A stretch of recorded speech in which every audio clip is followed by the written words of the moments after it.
જય સ્વામિનારાયણ વિદ્યાર્થી મિત્રો, આપણે હિન્દીની અંદર પાઠ નંબર 6 સુધી ભણી ગયા. હવે આજે આપણે આ વિડિયો લેક્ચરની અંદર કાવ્ય નંબર 7 તેનો અભ્યાસ આપણે કરીશું. અને આ કાવ્યનું નામ છે સૂરદાસ કે પદ. સૂરદાસ કે પદ. અને આ કાવ્યનો સાહિત્ય પ્રકાર છે પદ્ય. બીજું કોઈ તમારે યાદ રાખવાનું નથી. અને એના કવિ છે સૂરદાસ. તેમનો જન્મ સન 1478 ઈ. નિધન સન 1573 ઈ. महाकवि सूरदास जी का जन्म कुछ लोगों के मत अनुसार એટલે કે કેટલાક લોકોના મત પ્રમાણે, ચોક્કસ નથી કહેવામાં આવેલું, કેટલાક લોકોના मत प्रमाणे दिल्ली के पास सिही नामक गांव में हुआ था. कई लोगों का मानना है कि इनका जन्म मथुरा के पास रुकना या रेणुका क्षेत्रों में हुआ था. એટલે કે કેટલાક લોકો એવું માને છે કે ઇનકા એટલે કે सूरदास जी का जन्म मथुरा के पास रुकना या रेणुका क्षेत्रों में हुआ था. इनका जन्मांध होना भी विवादास्पद है.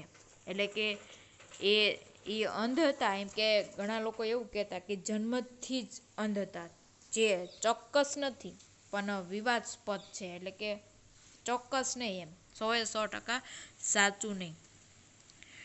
वल्लभ आचार्य इनके गुरु थे. इनकी प्रेरणा से वे श्रीनाथ जी मंदिर में कृष्ण की लीलाओं से संबंधित पदों की रचना करते थे. ये कृष्ण के अनन्य भक्त थे.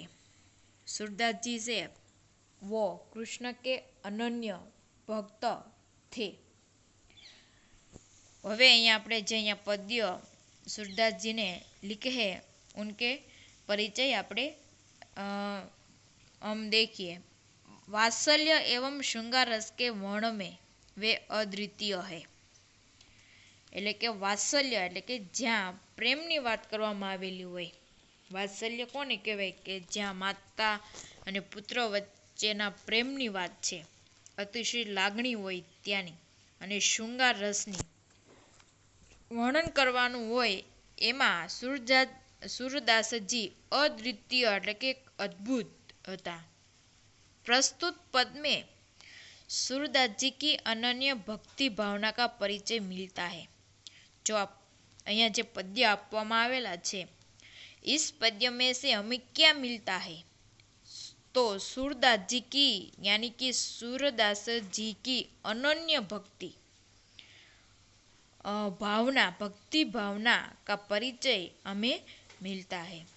उनका मन सिवाय कृष्ण के कहीं और मुख नहीं पाता. एम के सूरदास जी का मन है वो कृष्ण के कहीं और सुख नहीं पाता. એમના મનને કોની પાસે સુખ મળતું?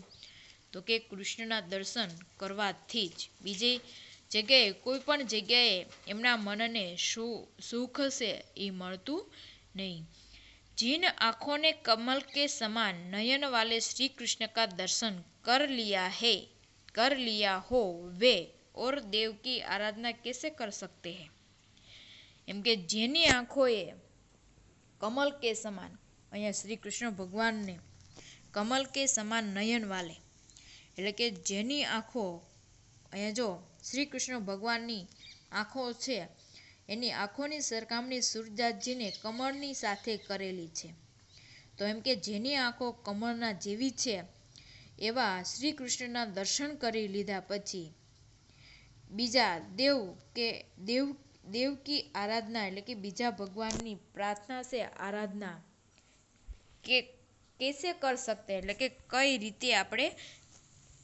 રીતે એ કરી શકે. આરાધ્ય દેવ કા ગુણગાન શૂન્ય કિયા હૈ એટલે કે પોતાના આરાધ્ય દેવ છે એટલે કે શ્રી કૃષ્ણ ભગવાન છે એનું ગુણગાન અહીંયા આ સુરને એટલે કે सूरदासजीને इस पद्य में किया है. અને दूसरे पद में पद में भी कृष्ण का मनमोहक वर्णन किया है। दूसरे पद में क्या है तो कि कृष्ण का मनमोहक એટલે કે मनमोहक यानी कि मन को हरने वाला। बाल कृष्ण की चेष्टाओं के माध्यम से बालक कृष्ण का मनोरम्य वर्णन किया है। હવે આપણે આ પદ્યની સમજૂતી મેળવીએ। कविता का अर्थ विनय तथा भक्ति। मेरो मन अनंत कहा सुख पावे, जैसे उड़ी जहाज को पंछी फिरी जहाज पर आवे। कमल नैन को छांडी महातम और देव को ध्यावे। परम गंगा कौ छांडी पिया सौ दूरमती कूप खनावे। जीही मधुकर अंबुज रस चाख्यो क्यो करिल फल भावे। सूरदास प्रभु कामधेनु तजी शेरी कौन दुहावे।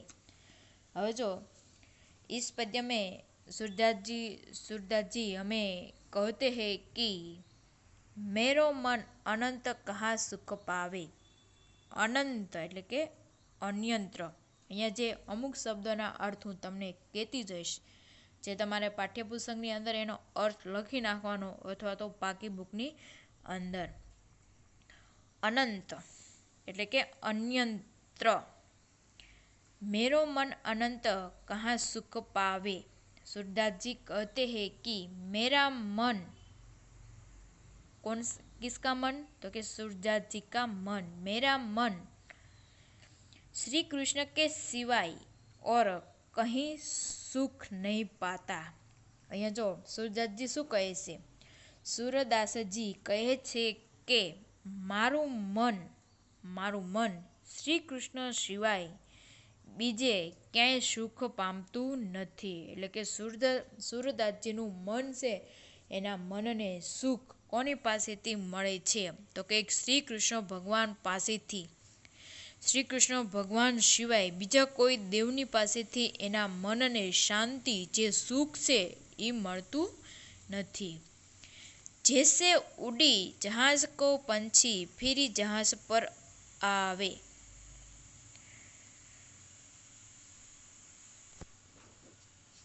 અને કઈ રીતે તેમનો મનને સુખ મળે છે? जैसे जहाज उड़ी जहाज को पंछी फिरी जहाज पर आवे।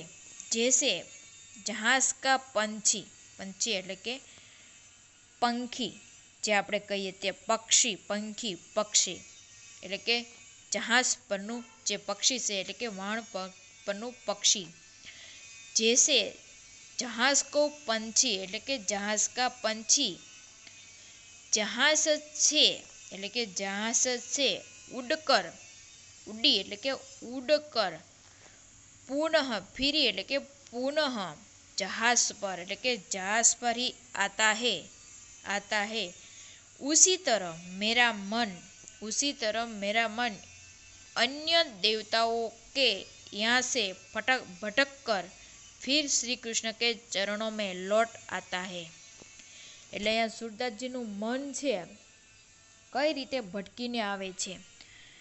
જેવી રીતે, જૈસે એટલે કે જેવી રીતે, ઉડી જહાજ કો પંછી એટલે કે વહાણ પરનું પક્ષી, વહાણ પરથી ઉડીને ફીરી એટલે કે પાછું જહાજ પર આવે એટલે કે વહાણ પર જ આવી જાય છે।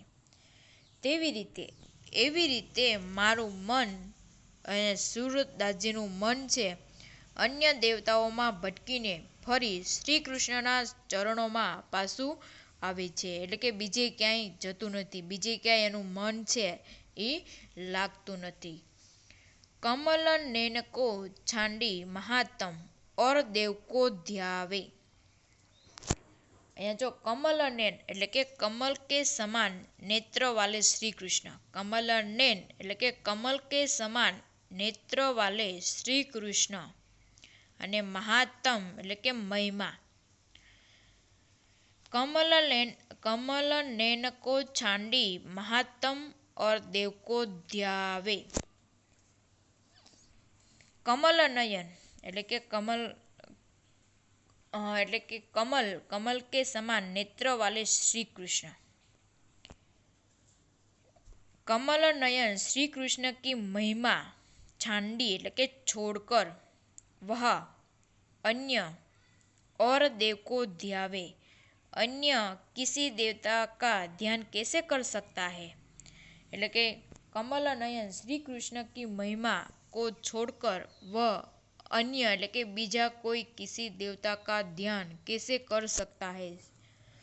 कौन? सूरदास जी। कमल नयन એટલે કે कमल नयन સમાન શ્રી કૃષ્ણનો મહિમા એટલે કે એમનું મહત્વ છોડીને બીજા કોઈ દેવતાનું ધ્યાન કેવી રીતે સુરદાસજી ધરી શકે। પરમ ગંગા કૌ છાંડી પિયા પિયા સૌ દુર્મતી કૂપ ખનાવે। એટલે કે છાંડી એટલે કે પરમ પરમ એટલે કે શ્રેષ્ઠ અને છાંડી એટલે કે છોડકર, પિયાસૌ એટલે કે પ્યાસા, દુર્મતી એટલે કે મૂર્ખ અને કૂપ એટલે કે કુવા, ખનાવે એટલે કે ખુદવાય। હવે જો યદિ કોઈ પ્યાસા વ્યક્તિ એટલે કે કોઈ પણ વ્યક્તિને અતિશય તરસ લાગી હોય તેવો માણસ, યદિ કોઈ પ્યાસા વ્યક્તિ પવિત્ર ગંગા, જે પવિત્ર ગંગા છે, પવિત્ર ગંગા જલ કો છોડકર, જે ગંગા નદીનું પવિત્ર પાણી છે તેને છોડીને છોડકર અપની પ્યાસ બુઝાને કે લીએ પ્યાસૌ એટલે કે प्यास बुझाने के लिए कूप એટલે કે કુવા, ખનાવે એટલે કે ખુદવાય તો ઉસે દુર્મતી એટલે કે મૂર્ખ ही कहा जाएगा। એટલે કે કોઈ પરમ ગંગા કૌ છાંડી એટલે કે કોઈ તરસ્યો માણસ પવિત્ર, જે પરમ એટલે કે પવિત્ર શ્રેષ્ઠ ગંગા જળને ત્યજીને પોતાની પિયાસો એટલે કે તરસ છુપાવવા માટે કૂપ એટલે કે કૂવો ખનાવે એટલે કે ખોદાવે તો તે હકીકતમાં દુર્મતી એ માણસ છે, મૂર્ખ જ કહેવાય। કારણ કે ગંગા જેવું પવિત્ર જળ છોડીને પોતાની તરસને छिपावવા માટે કૂવો જો ખોદાવે તો એવા માણસને કેવો કહેવાય? મૂર્ખ માણસ જ કહેવાય। જીહી મધુકર અંબુજ રસ ચાખ્યો ક્યો કરીલ ફલ ભાવે। હવે જો મધુકર, મધુકર એટલે કે ભમરા, અંબુજ એટલે કે કમલ, ચાખ્યો એટલે કે ચખ લિયા હો, કરીલ એટલે કે એક કટીલા પૌધા, કહી જીહી મધુકર અંબુજ રસ ચાખ્યો ક્યો કરીલ ફલ ભાવે। હવે જો આ પંક્તિની અંદર સરસ રીતે સુરદાસજીને કહ્યું છે કે જીસ ભોરને એટલે કે જે ભમરાએ ભોરને અંબુજ રસ એટલે કે કમલ કે રસ કા સ્વાદ ચાખ્યો ચખ लिया हो क्यों करील फल पावे, उसे करील का फल कैसे अच्छा लगेगा, करील का फल कैसे अच्छा लगेगा। એટલે કે जिस भोरे ने कमल के रस का स्वाद चख लिया हो उसे करील का फल कैसे अच्छा लगेगा। એટલે કે જે ભમરાએ સરસ મજાના કમળના રસનો સ્વાદ ચાખી લીધો હોય એને કેરડીનો સ્વાદ કેવી રીતે ગમશે, કેરડીનો સ્વાદ એને કઈ રીતના ગમશે। सूरदास प्रभु कामधेनु त्यजी छेरी कौन दुहावे। कामधेनु, અહીંયા જો કામધેनु यानी कि देवलोक की गाय जो सब इच्छाएं पूरी करते हैं। कामधेनु कोने कहवाय तो के देवलोक की गाय जो सब इच्छाएं पूरी करते हैं। અને છેરી यानी कि बकरी। सूरदास जी कहते हैं कि प्रभु मेरे प्रभु तो कामधेनु त्यजी कामधेनु के समान है। सूरदास जी कहते हैं कि मेरे प्रभु कामधेनु के समान है। शेरी कौन दुहावे, उन्हें छोड़कर बकरी को कौन दूहेगा। અહીંયા જો સુરદાસજી એવું કહે છે કે સુરદાસજી કહે છે કે મારા પ્રભુ તો કામધેનુ જેવા છે. અહીંયા જો શ્રી કૃષ્ણ ભગવાનની સરખામણી કોની સાથે કરેલી છે? કામધેનુ સાથે કરેલી છે. અને છેરી કોણ દુહાવે, એમને છોડીને બકરીને કોણ દોહે. હવે આપણે दूसरे पद्य में देखिए.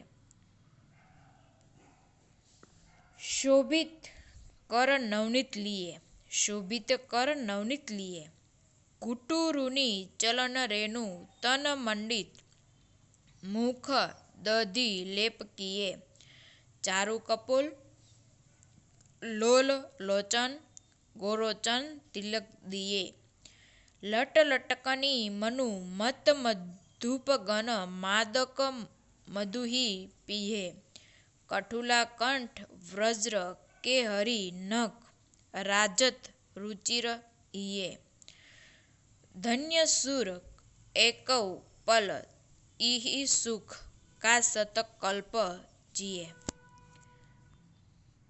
शोभित कर नवनीत लिए, कर એટલે કે હાથ, નવનીત એટલે કે મક્ખન. हाथ में शोभित कर नवनीत लिए, कर हाथ में नवनीत मक्खन लिए हुए, बाल श्री कृष्ण शोभित अत्यंत सुंदर लग रहे हैं.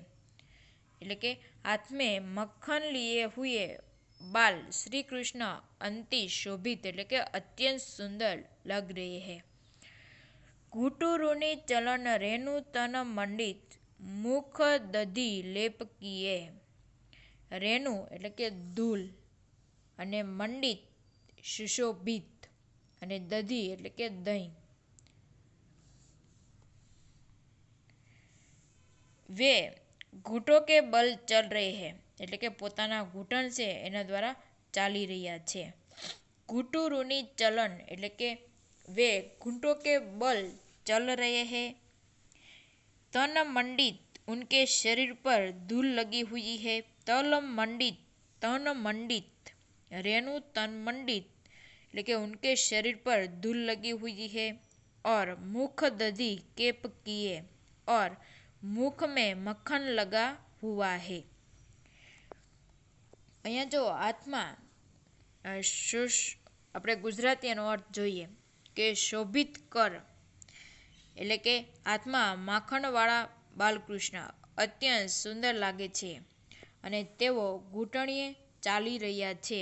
તેમનું તન એટલે કે એમના શરીર ઉપર ધૂળ ચોટેલી છે અને મોઢા પર માખણ લાગેલું છે. ચારુ કપોલ લોલ લોચન ગોરોચન તિલક દિયે. ચારુ એટલે કે સુંદર, કપોલ એટલે કે ગાલ, લોલ એટલે કે ચંચલ, અને લોચન એટલે કે નેત્ર આંખે, ગોરોચન એટલે કે મસ્તક પર તિલક કરને કા પીલા દ્રવ્ય. હવે જો चारु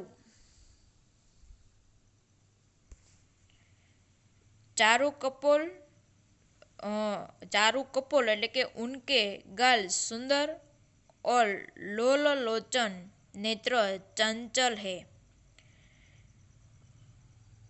गोरोचन तिलक दिए, उनके माथे पर गोरोचन का तिलक लगा हुआ है. હવે જો उनके गाल सुंदर और नेत्र चंचल है. कपोल એટલે કે गाल, उनके गाल सुंदर और नेत्र चंचल है. गोरोचन तिलक दिए, उनके माथे पर गोरोचन का तिलक लगा हुआ है. એટલે જો તેમના ગાલ જે ચારુ કપોલ એટલે કે તેમના ગાલ સુંદર અને લોલ લોચન તેમના નેત્રો ચંચળ છે. ગોરોચન એટલે કે તેમના માથા પર ગોરોચનનું તિલક લાગેલું છે. લટ લટકની મનુમત મધુપગન માદક મધુહી પીએ.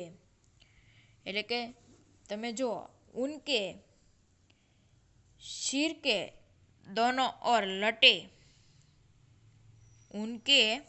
उनके सिर के दोनों ओर लटे झूल रही है लटे।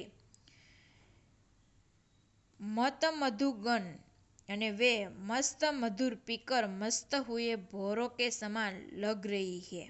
भोरों के मधुही भोरों के समान लग रही है।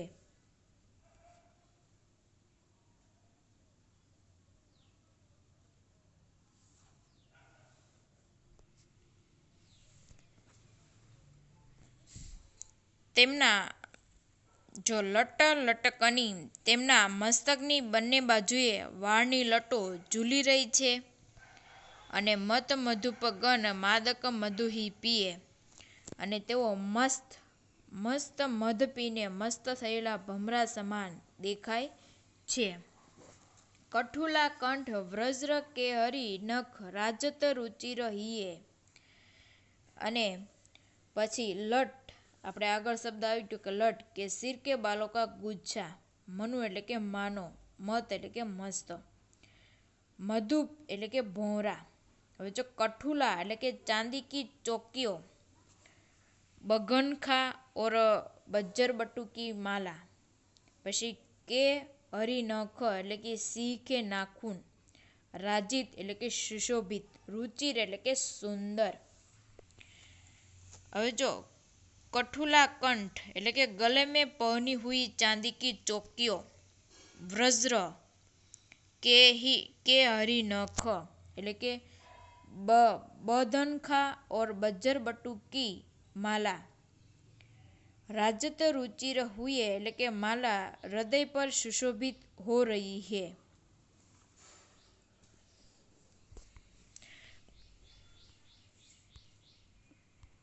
કંઠુલા કંઠ ગળામાં પહેરેલી ચાંદીની ચોકીઓ કઠુલા કંઠ યાની કે ગળામાં પહેરેલી ચાંદીની ચોકીઓ વ્રજ્ર કે હરી નખ વાઘ નખ અને બજ્જર બટની માળા રાજત રુચિર એટલે કે માળા હૃદય પર શોભી રહી છે. ધન્ય સુર એકૌ પલ ઇહી સુખ કા સત કલ્પ્ય जिए हुए. सूरदास जी कहते हैं कि बाल कृष्ण की इस छवि को એટલે કે આ મૂર્તિના छवि को देखने का सुख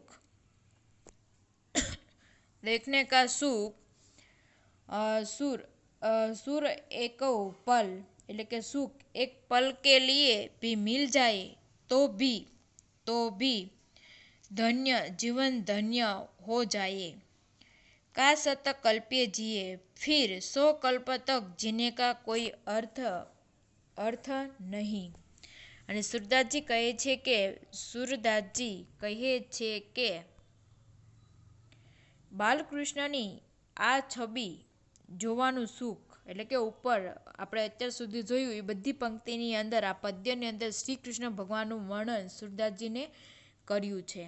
એમ કે જો આવા બાલ શ્રી કૃષ્ણના દર્શન આપણને થઈ જાય તો છબી જોવાનું સુખ પરભળ માટે મળી જાય તો આપણું જીવન છે એ ધન્ય થઈ જાય. અને પછી કા સત એટલે કે 100 કલ્પ જીએ પછી 100 કલ્પ સુધી જીવવાનો કંઈ અર્થ નથી. અહીંયા કવિ આવો આપણને ભાવાર્થ સમજાવવા માગે છે.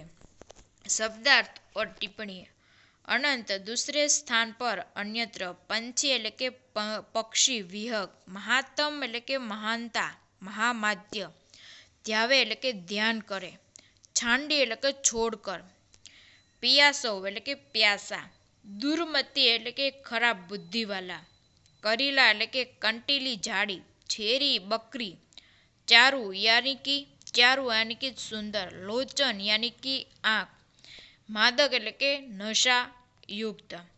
અહીંયા જે શબ્દાર્થ और टिप्पणी और स्वाध्याय है તમારે એ પાકી બુકની અંદર સુંદર અક્ષરે લખવાનું છે. અસ્તુ જય સ્વામિનારાયણ.